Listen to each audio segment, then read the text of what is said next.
우리가 지난 시간 마귀의 전략 요충지에는 마음과 생각과 입술이 있다.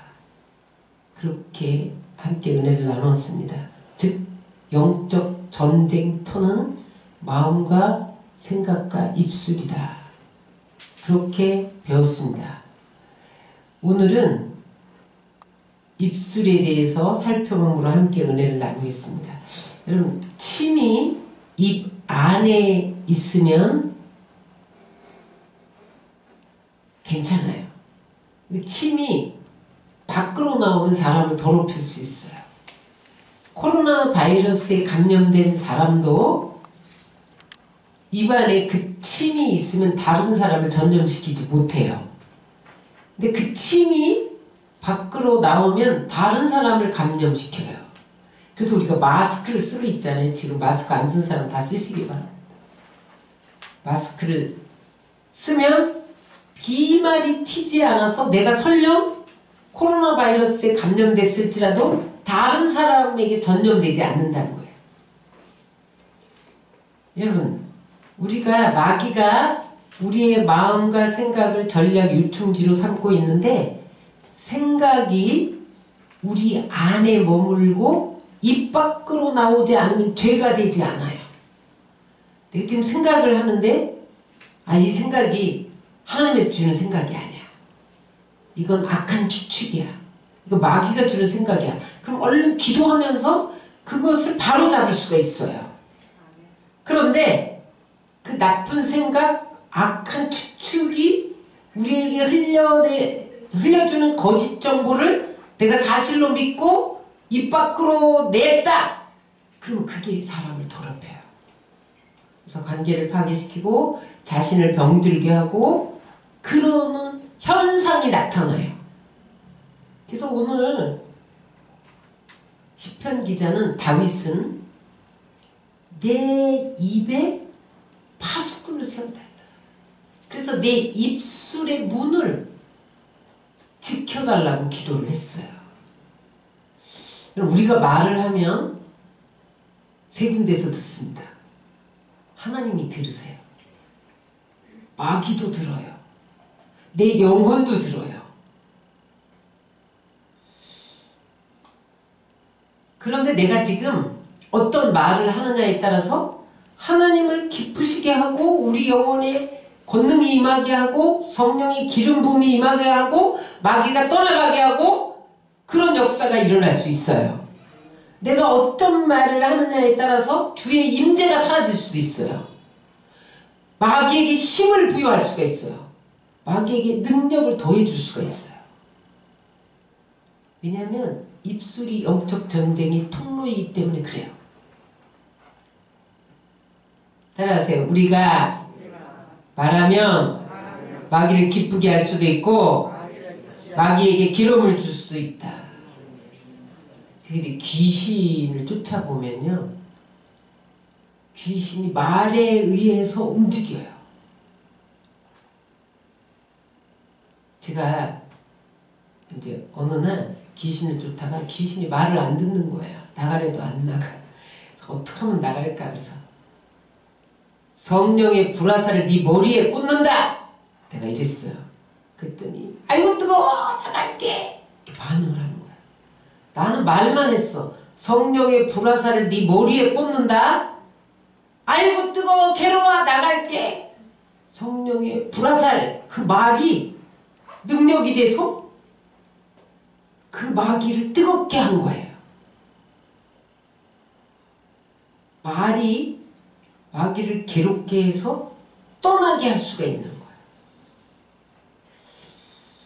그래서 여러분, 우리가 영적 전쟁을 생각과 마음과 입으로 하는 거예요. 우리가 총칼로 싸우나요? 생각과 마음과 입으로 하는 게 영적 전쟁입니다. 그래서 난 죽겠네, 할 수 없다, 돌아버리겠다, 미치겠다, 뚜껑이 열린다, 이런 말은 마귀가 좋아하는 말이고 기뻐하는 말이에요. 체스크래프트 박사는 마귀를 쥐에 비유했어요. 쥐는 쓰레기를 먹잖아요. 쓰레기장에 쥐들이 보글보글 하잖아요. 근데 우리가 부정적인 말, 악한 추측의 말, 거짓의 말 이런 것을 하면 마귀가 뚱뚱해지. 쥐가 힘이 생겨 막. 그래가지고 우리를 막 공격해요. 그런데 우리가 감사하고 찬양하고 기도하면요 마귀가 떠나간다는 거예요. 그러면 여러분 우리가 인정하든지 인정하지 않든지 영적 전쟁 속에서 살고 있는데 입술을 지켜서 영적 전쟁에서 승리하시기를 주의 이름으로 축원합니다. 첫 번째 우리가 말의 중요성에 대해서 함께 은혜를 나누겠습니다. 말에는 창조의 능력이 있어요.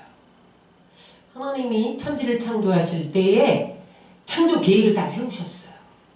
내가 빛을 만들어야지, 땅을 만들어야지, 하늘을 만들어야지 계획을 세우셨단 말이에요. 근데 하나님이 계획하고 있을 동안에는 아무런 현상이 나타나지 않았어요. 그분이 말씀하실 때 빛이 있으라! 이렇게 하시니까 빛이 생겨났어요. 무슨 말이에요? 따라하세요. 하나님의 말에 능력이 빛을 창조했다. 아무것도 없는데 말로 빛이 있어라! 이렇게 했더니 빛이 생겨났어요. 따라서 말에는 무에서 유를 창조하는 능력이 있다. 그러니까 말씀 자체가 창조의 능력이에요. 그래서 여러분 성경을 왜 읽어야 됩니까? 하나님의 말씀 자체가 능력이기 때문에 읽어야 되는 거예요. 근데 하나님만 능력이 있는 것이 아니라 하나님이 인간을 하나님의 형상대로 만드셨어요. 하나님의 형상대로 만드셨다는 것은 하나님을 닮도록 만드셨다. 하나님과 유사한 부분이 많도록. 다만 전능하지는 않지만 하나님은 우리에게도 능력을 부어주셨다는 거예요. 우리에게 말의 능력을 부어주셨어요. 그래서 여러분 하나님이 우리에게 너는 다스리고 정복해라. 피조물을 다스리고 정복해라. 땅에서 충만하라 이렇게 축복하셨는데 뭘로 다스리라는 거야? 말로 다스리라는 거예요. 말을 사용해서 그 피조물을 다스릴 수 있도록 말의 능력을 주셨어요. 그래서 창조할 때부터 하나님이 우리에게 능력을 부어주셨는데 기름 부어주셨는데 이것이 인간의 말을 통해서 나타납니다.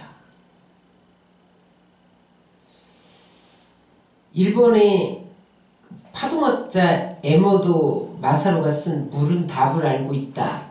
에 보면 좋은 물을 육각수라 그래요. 그런데 아무리 육각수라도 거기에다가 악마 그 다음에 또 뭐예요? 짜증나 죽여버릴 거야 막 이렇게 쓰면요 어떻게 되냐? 결정체가 흉하게 막 깨진다는 거야. 시커멓게 깨지잖아요 저렇게. 그 다음에 결정체 가운데 구멍이 뻥 뚫어나 나쁜 물로 변한다는 거야. 육각수가 좋은 물인데 근데 일반적인 물이라도 좋은 말 사랑해 감사해 막 이런 말 천사 막 이런 말을 하면요 막 육각수가 된다는 거야. 근데 여러분 중요한 사실이 있어요. 물만 그런 게 아니에요. 우리의 인체가 몇 프로가 물이에요? 70%가 물이에요. 그러니까 우리가 우리에게 다른 사람에게 또 미워 또 싫어 또 죽여버릴 거야 이런 말 하면요 우리의 육체가 반응을 깨진다는 거야. 막 깨진다는 그게 나타나는 게 신체화입니다. 그게 질병이에요. 질병은 여러분 하루아침에 나타나는 게 아니에요. 우리가 말로 스트레스를 받았어. 말로 상처를 입었어. 그게 어느 날 돌출구를 찾다가 나타나는 것이 신체화예요. 정신병으로 나타나기도 하고 암으로 나타나기도 하고 우울증으로 나타나기도 하고 관계가 삐걱거려 나타나기도 하고 신체화에 그게 또 인간관계가 파괴돼요. 이런 걸로 나타난다는 거예요. 국립보건연구원에서 실험을 위해 기르는 세포들을 향해서 그 연구원이 아침마다 굿모닝, God bless you 막 이렇게 축복의 말을 해주면요 세포들이 막 잘 자란다. 여러분 우리의 신체가 뭘로 구성되어 있어요? 세포. 참 여러분 이 비밀을 알 사람이 없도다. 그래서 여러분 우리에게 God bless you, 굿모닝, 사랑해 이런 말을 우리 신체가 듣잖아요. 말하잖아요. 그러면은 우리 세포가 활성화돼서 면역력이 생긴다는 거예요. 그런데 늘 내 세포를 향해서 세포로 구성된 우리를 향해서 짜증나 죽여버릴 거야. 아이고 힘들어 못 살겠어. 이런 말을 듣잖아요. 세포가 파괴돼서 나타나는 현상이 질병이에요. 그것이 가장 많이 나타나는 게 암이랍니다. 그래서 암은 적어도 10년 동안 세포가 내 안에서 핍박을 받았다는 거예요. 억눌림을 받았다는 거예요. 그 말이 못 견뎠다는 거예요. 그래서 어느 날 돌출한 게 암일 수 있다는 거예요. 식물도 마찬가지. 여러분 실험해 보세요. 양파를 기르든지 고구마를 싹을 내든지 컵에다가 요거는 축복의 말을 하고 요건 저주의 말을 해보세요. 2달쯤 지나면요 이렇게 차이가 나요. 실제로 성지순례 하다 보면 12제자 나무가 있어요. 여행객들이 아이고 요한 사랑하는 요한 예수님께 사랑 제일 많이 받은 요한 나무야 칭찬을 이렇게 크고 베드로 넌 수제자 거꾸로 십자가에 달린 넌 충성된 수제자 이렇게 자라. 가룟 유다 너 예수님 팔아먹었지 사탄아 물러가 사랑해 저주야 베들 유만 똑같이. 공통점이 뭐냐 이런 실험들이 말이 변화시킨다는 거예요. 좋은 말은 좋은 변화를 일으키고 나쁜 말은 나쁜 변화를 일으킨다는 거예요. 말은 우리 입에서 나오면 없어지지 않고 무엇인가를 만들어 간다는 거예요. 이사야 55장 10절로 11절을 우리 다 같이 한번 읽겠습니다. 시작. 이는 비와 눈이 하늘로부터 내려서 그리로 되돌아가지 아니하고 땅을 적셔서 소출이 나게 하며 싹이 나게 하며 파종하는 자에게는 종자를 주며 먹는 자에게는 양식을 준 같이 내 입에서 나가는 말도 이와 같이 헛되이 내게로 돌아오지 아니하고 나의 기뻐하는 뜻을 이루며 내가 보낸 일에 형통함이니라. 이게 무슨 말이에요? 하늘에서 비가 내려오면 그게 땅을 적시고 소출을 내잖아요. 그죠? 그냥 돌아가지 않아요. 그런 것처럼 하나님의 입의 말씀도 하나님 한 번 하시면 하나님의 뜻을 이루신다는 거예요. 마찬가지로 우리 입에서 나가는 말이 그냥 없어지는 게 아니라는 거예요. 뭔가를 만들어낸다는 거예요. 근데 여러분 부정적인 말을 하는 순간 마귀가 그 말을 탁 취해서 나쁜 환경을 만든다는 거예요. 내가 긍정적인 창조적인 말을 하면 하나님이 취해서 하나님의 뜻을 이루어가고 형통하게 만들어간다는 거예요. 그래서 그의 입술, 내가 입술로 말한 것의 열매를 내가 따먹고 산다는 거예요.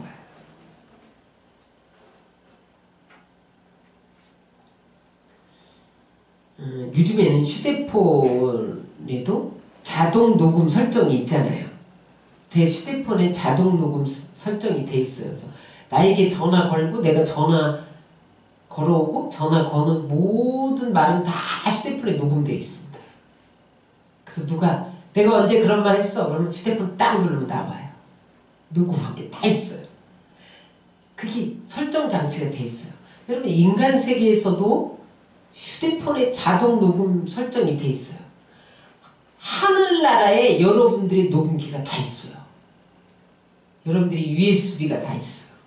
그래서 거기 다 저장돼서 마지막 심판의 날에 그것 갖고 신문하신다는 거예요. 마태복음 12장 36절 37절을 다 같이 읽겠습니다. 시작. 내가 너에게 이르노니 사람이 무슨 무익한 말을 하든지 심판날에 이에 대해 신문을 받으리니 내 말로 롯담을 받고 내 말로 정죄함을 받으리라. 내가 태어나면서 말하기 시작한 것은 하나도 안 없어져.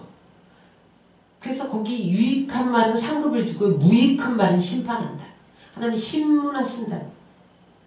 그래서 그걸로 내가 의롭다, 좋은 말을 많이 했냐, 무익한 말을, 나쁜 말을 많이 했냐에 따라서 의롭다함을 받고 정죄함을 받으리라. 요한복음 6장 63절에 보니까 그래서 말이 영이래요. 말이 생명이래요. 다 읽겠습니다. 살리는 것은 영이니 육은 무익하니라. 내가 너에게 이른 말은 영이요 생명이라. 잠언서 18장 21절 시작. 죽고 사는 것이 혀의 힘에 달렸나니 혀를 쓰기 좋아하는 자는 혀의 열매를 먹으리라. 우리의 말이 성령의 도구가 될 수 있고 우리의 말이 사탄의 도구가 될 수 있어요. 우리가 어떤 말을 하느냐, 진리의 말, 정의의 말, 생명을 말을 하면 성령의 도구가 되는 거예요. 근데 우리가 기만하고 비난하고 죽음을 말하고 그러면요 그게 사탄의 도구가 되는 거예요. 그러므로 여러분 좋은 말만 하시기 바랍니다. 죽고 사는 권세가 혀에 달려있어요. 빌리 그레이엄 목사님은 세계적인 부흥사잖아요. 그런데 어렸을 때 그렇게 말썽쟁이에서 골목의 대장이었대. 그래서 동네 아이들을 다 때려 눕혔대. 그래서 날마다 동네 사람들이 어머니 아버지한테 몰려와서 자식 교육 좀 잘 시키라고 맨날 시비가 벌어졌다는 거야. 근데 그 할머니는 그래서 그 부모들이 너는 왜 태어났니? 왜 이렇게 속을 새기니? 막 이렇게 구박을 했는데 그 할머니가 아니야, 너는 말을 잘하고 사람 끄는 재주가 있어. 개성만 살리면 크게 될 거야. 그렇게 말해준 한마디가 그 가슴에 탁 꽂혔다는 거야. 모든 사람이 나를 너는 말썽쟁이, 너는 왜 태어났니? 어? 왜 부모 속을 이렇게 썩여? 그러는데 할머니는 너는 크게 될 거야. 말 잘하는 능력이 있어. 그래서 세계적인 부흥사가 돼서 들었다 놨다 이런 사람이 됐잖아요. 인생은 말하는 대로 되는 거예요. 테너시 주지사 벤 후퍼가 사생아였대요. 엄마가 누구인지 몰라. 하도 남성들과의 관계를 많이 가져갖고 이 아이가 누구의 아이인지 몰라. 사람들이 너희 엄마는 네가 누구 아들인지도 몰라? 그러면서 막 따돌렸어요. 왕따 당하는 거지, 요새 말로. 근데 어느 날 자기가 다니는 교회에 새로 부임해온 목사님하고 설교를 듣는데 목사님이 이 아이의 인포메이션을 알았던 거예요. 그러면서 늘 그 마음 안에 너는 사생아 이 꽂혀 있잖아요. 근데 목사님의 얼굴을 가만히 보더니 내가 누구 아들이더라? 그러니까 이 아이가 멋쩍어서 갸우뚱하고 있으니까 난 내가 누구의 아들인지 알겠어. 너는 아버지를 딱 닮았네. 그래서 나는 네가 누구 아들인지 알겠어. 아버지가 없는데 자기는 누군지도 모르는데 네 아버지가 있다는 거야. 귀가 번쩍 됐어요. 너는 하나님의 아들이야. 너는 하나님을 닮았거든. 그때부터 이 아이가 변한 거예요. 그러므로 오늘부터 하나님 아들답게 살아야 돼. 그렇게 말해줬어요. 나중에 그가 테너시 주지사가 돼서 뭐라고 고백하냐면 내가 하나님 아들이라는 말을 듣던 바로 그날이 테너시 주지사가 태어난 날이었습니다. 여러분 인생은 말하는 대로 되는 거예요. 그러므로 따라하세요. 부정적인 말을 제거해야 한다. 어떠한 경우에도 나는 못한다, 못산다, 할 수 없다, 나는 망한다. 그러면요 부정적인 힘이 에너지가 생겨요. 그래서 우리 지혜가 생기지 못하게 하고 용기를 무너뜨리고 재능을 발휘하지 못하도록 한다는 거예요. 따라하세요. 긍정적인 말을 풀어놓아야 한다. 그래서 할 수 없는 상황인데 해보자 하면 된다. 나는 복받은 사람이다. 하나님 나와 함께 계신데 다 할 수 있다. 그러면요 지혜가 막 생겨나. 총명이 생겨나. 용기가 솟아. 그 말대로 되는 거예요. 사람은 입술에 말로 묶이고 말로 사로잡혀요. 그래서 여러분 말 잘하시기 바랍니다. 오늘 영적 전쟁에서 승리하는 비결은 좋은 말을 하라는 거예요. 긍정적인 말, 소망적인 말, 칭찬의 말, 그런 격려의 말을 하라는 거예요. 어떤 경우에도 파괴적이고 실패의 말, 부정적인 말을 입에 담지도 말라는 거예요. 말만 잘하면 영적 전쟁에서 이긴다는 거예요. 오늘 본문에 영적 전쟁에서 말로 승리한 욥의 예를 한번 들어보겠습니다.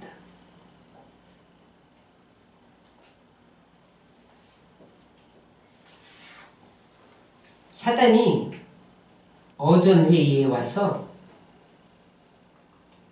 하나님이 욥을 칭찬하는 소리를 들은 거예요. 이야, 이런 순전한 사람을 본 적이 없다.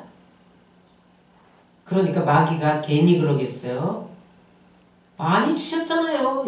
자녀가 10명이나 있고 수많은 재산, 좋은 아내도 있고 그거 다 없애보세요. 그랬더니 하나님이 그래 알았어 다 없애봐. 그래도 욥은 날 떠나지 않을 거야.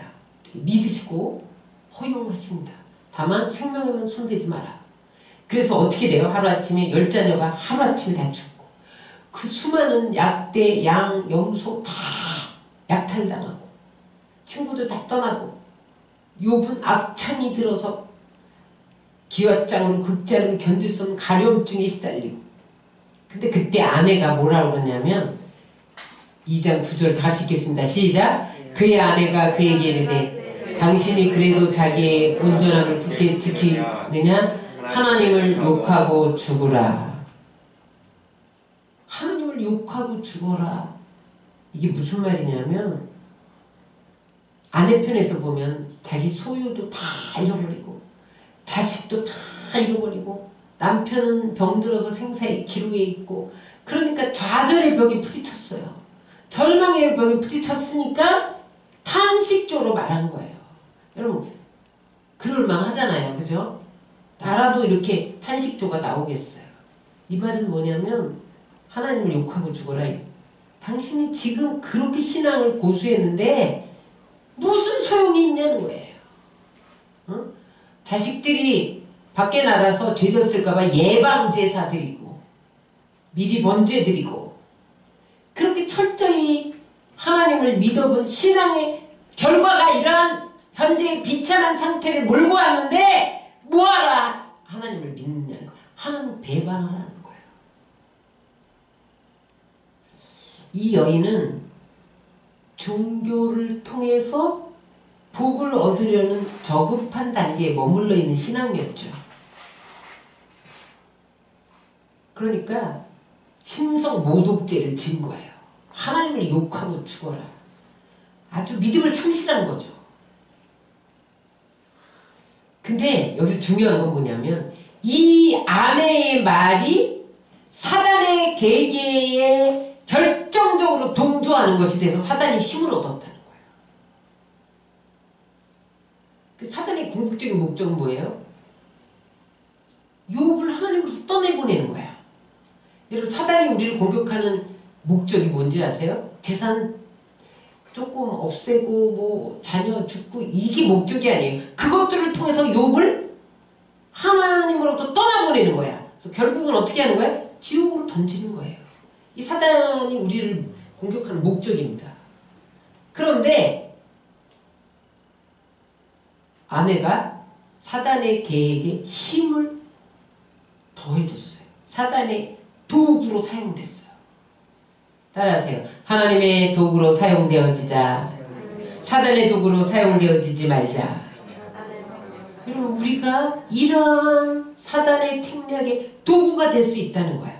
이 아내의 모습을 통해서. 그렇게 신앙생활을 했는데 결과가 이거야? 그렇게 교회를 나갔는데 예수 믿은 결과가 이거야? 이거는 사단의 침략에 동조하는 언어라는 거야. 뭐가 잘된 일이 있어? 새벽 기도를 그렇게 열심히 했는데, 헌금도 그렇게 많이 드렸는데, 그렇게 봉사도 많이 했는데, 지금 우리에게 남은 게 뭐야? 결과가 이런 거야? 하나님을 욕하고 죽어. 떠나. 사단을 부추기는 말을 했단 말이야. 그런데 욥이 여기서 승리한 비결이 있어요. 따라하세요. 욥이 입술로 범죄치 않았다. 2장 10절을 읽습니다. 시작. 그가 이르되 그대의 말이 한 어리석은 여자의 말 같도다. 우리가 하나님께 복을 받았은즉 화도 받지 아니하겠느냐 하고 이 모든 일에 욥이 입술로 범죄하지 아니하니라. 대부분의 아내가 이렇게 말하면 남자는 100% 넘어갑니다. 그래, 맞아. 예수 믿어봤는데 참 비참하게 재산 다 날라가 자식들 다 죽어 몸은 병들어. 떠나자. 동해바다로. 이런단 말이죠. 그런데 욥이 탁 반격을 해요. 어리석은 여자의 말 같도다. 어리석다는 말은 히브리어로 네빌라인데 이 무분별한 여자야. 불경한 여자야. 너는 신성 모독죄야. 이렇게 지적을 한 거예요. 어리석은 여자. 축복과 재앙의 수요와 철회는 하나님 주권이야. 네가 항변할 권리가 없어. 생사화복을 주관하시고 섭리에 따라 복을 주시기도 하시고 거두기도 하시는 분이 하나님이야. 그 말로 딱 잘라버린다. 그래서 사단의 시험을 무의로 돌려버려요. 따라하세요. 입술로 범죄치 않으면 영적 전쟁에서 이긴다. 근데 여러분, 우리는 이런 상황에 이르면요 입술로 범죄해요. 악한 추측에 사로잡혀서 거짓 마귀가 흘려버리는 거짓 정보에 넘어가요. 그래서 하나님 욕하고 죽어라! 이런 아내의 말처럼 무분별한 말을 하게 돼요. 그러므로 여러분, 어떤 상황에도 입술로 범죄치 말고 하나님을 찬양하고 기도하시기를 주의 이름으로 축원합니다. 그래서 욥은 입술로 범죄치 않아서 영적 전쟁에서 이겨서 하나님이 갑절의 복을 주신 것을 믿으시기 바랍니다. 마귀는요, 물질적인 것을 빼앗아 가도 내가 끝까지 믿음으로 이기잖아요. 그럼 갑절로 주게 돼 있어요. 하나님이 믿음을 보시고. 문제는 뭐냐면 내가 그게 안 넘어가는 거야. 입술로 원망하지 않는 거야. 그래서 이겼단 말이에요. 두 번째, 영적 전쟁에서 실패한 예를 보겠습니다. 이스라엘 백성들이 불평 원망할 때 하나님이 하신 조치를 보면 민수기 14장 27절 35절에 보면 이 이야기는 어디에 나오냐면 12정탐꾼을 40일 동안 정탐하고 와서 여호수아 갈렙은 그 땅은 적과 꿀이는 땅이고 하나님이 우리 함께 하시면 우리가 능히 들어갈 수 있습니다. 그들은 우리의 밥입니다. 먹입니다. 긍정적인 보고를 하고 나머지 11정탐꾼은 거기 네필 자손들이 있는데 아낙 자손들이 있는데 그들이 너무 커서 우리는 메뚜기 같더라. 그러면서 우리는 거기 가면 다 죽는다. 부정적인 보고를 했을 때에 하나님이 하신 말씀이에요. 우리 같이 읽겠습니다. 나를 원망하는 이 악한 회중에게 내가 어느 때까지 참으랴. 이스라엘 자손이 나를 향하여 원망하는 바 그 원망하는 말을 내가 들었노라. 그들에게 이르기를 여호와의 말씀에 내 삶을 두고 맹세하노라. 너의 말이 내게 들린 대로 내가 너에게 행하리니 너의 시체가 이 광야에서 엎드러질 것이라. 여기까지만 읽겠습니다. 그 원망하고 불평하는 소리가 하나님께 들렸대요. 그러면서 그들이 뭐라고 원망했어요? 여기 매장지가 없어서 우리를 죽이려고 이 광야를 끌고 나왔네. 애굽에 매장지가 없어서 우리를 죽이려고 이 광야에 끌고 나왔느냐? 죽겠다, 죽겠어, 죽겠어 이랬거든요. 하나님이 죽겠어? 내 귀에 들린 대로 내가 행하리라. 그래서 하나님이 어떻게 해요? 그 뒤에 보면 출애굽 1세대에 60만을 광야에서 불뱀에 물려서 다 죽인다. 가나안 땅에 들어간 건 누구만 들어갔다?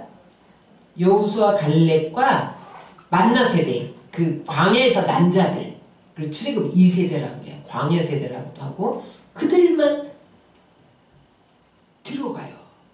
왜냐하면 너희들이 죽겠어? 죽일 거야. 내게 들린 대로 행하리라. 그래서 실패했대. 영적 전쟁에서 실패해서 불뱀에 매려 다 죽었다는 거야. 뿐만 아니라 40일 동안 정탐한 나를 하루를 1년으로 계산해서 40년 동안 방황하게 하시라. 그래서 열하루끼리만 들어갈 수 있는 가나안 땅을 40년 동안 그 원망 불평 때문에 돌렸잖아요. 그 자리에서 뱅뱅. 제가 그 광야에 가보니까 성지순례 하면서 광야에 가보니까요. 요단강도 요렇게 길어요. 이렇게 한강처럼 넓지가 않아. 무슨 개울 같아 요단강이.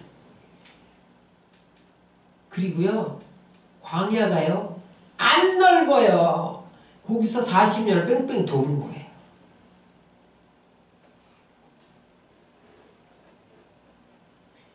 여러분 말을 어떻게 하느냐에 따라서 영적 전쟁에서 이기고 지느냐에 결판이 난다는 거예요. 이솝우화에 재미난 우화가 나와요. 가위와 톱과 혀가 서로 힘을 자랑해. 먼저 가위가 입을 열었어요. 나는 어떤 천이라도 내 입으로 딱 끊어내. 톱이 이랬어요. 너는 천만 끊어내. 나는 어떤 큰 나무도 다 베어낼 수 있어. 그랬더니 혀가 말했어요. 내가 너희들이 아무리 자랑해도 나하고는 비교가 안 돼. 나는 남들이 쌓아놓은 명성, 명예, 우정을 단번에 무너뜨릴 수 있는 힘이 있어. 내가 끼어들면 충무하고도 하루아침에 원수가 되게 할 수 있어.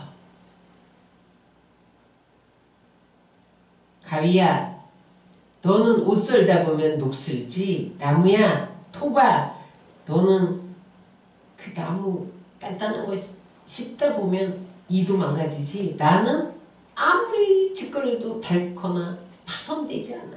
나는 생명이 닿을 때까지 활동할 수 있어. 혀의 위력은 대단합니다. 어제 중마고가 오늘의 원수로 만들어 놓는 게 혀의 위력이에요.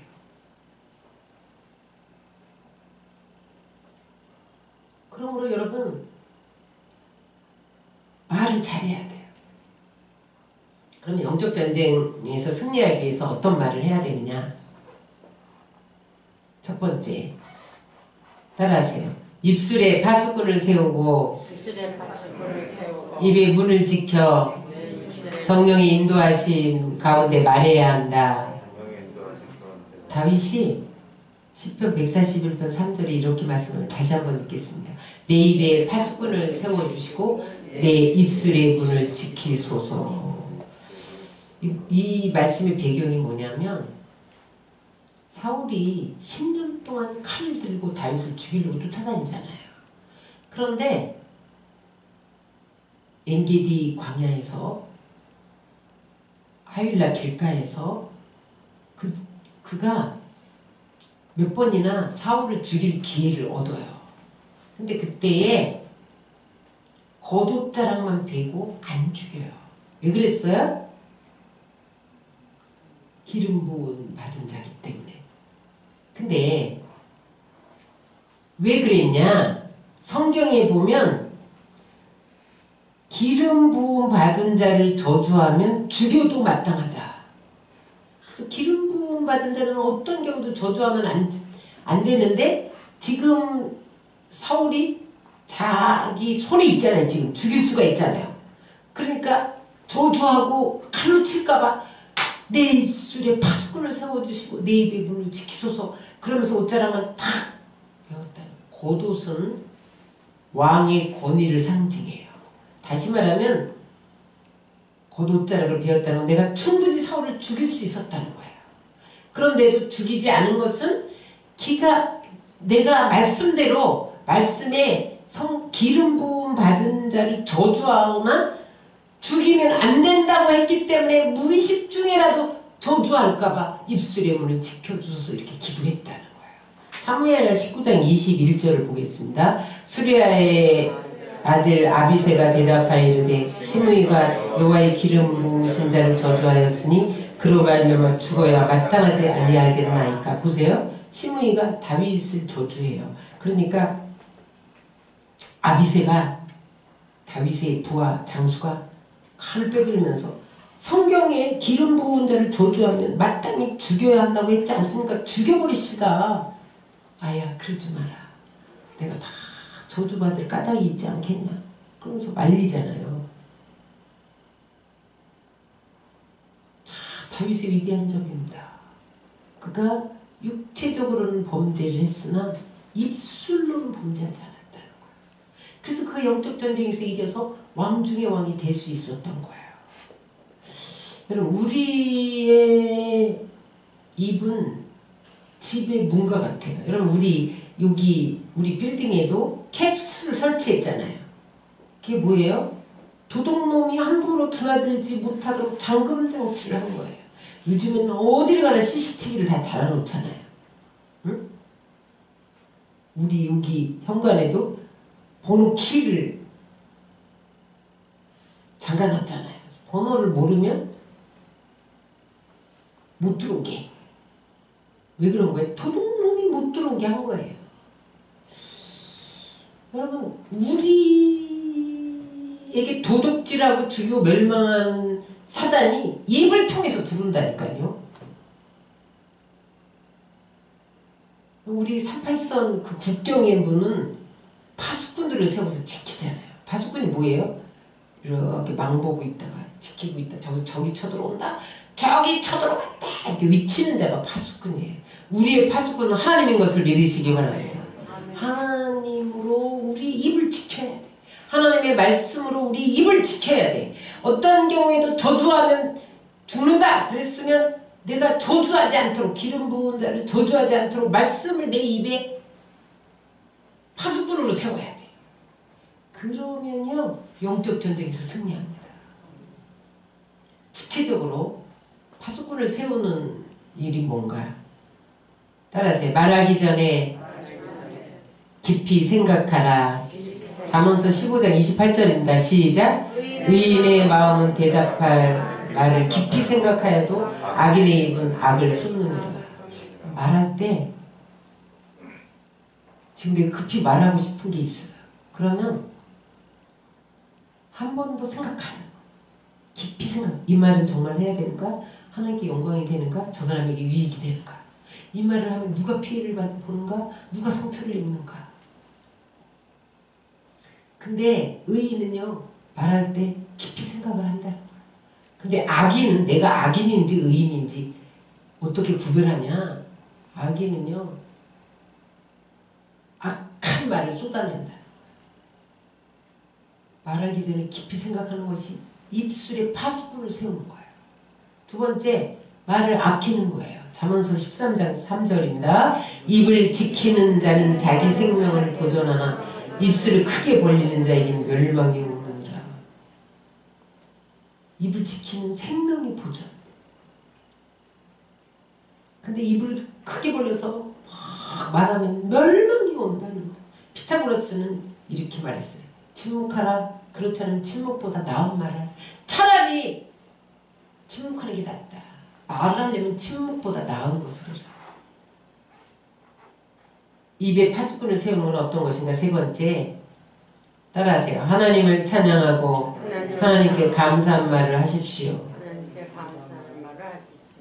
시편 19편 14절입니다. 내 입의 말과 마음의 묵상이 주님께 연락되기를 원하나이다. 여러분, 하나님께 내가 말하고 마음에 푼 것까지 다 연락이 돼요. 다 하나님이 들으시고 보시고 다 헤아리세요.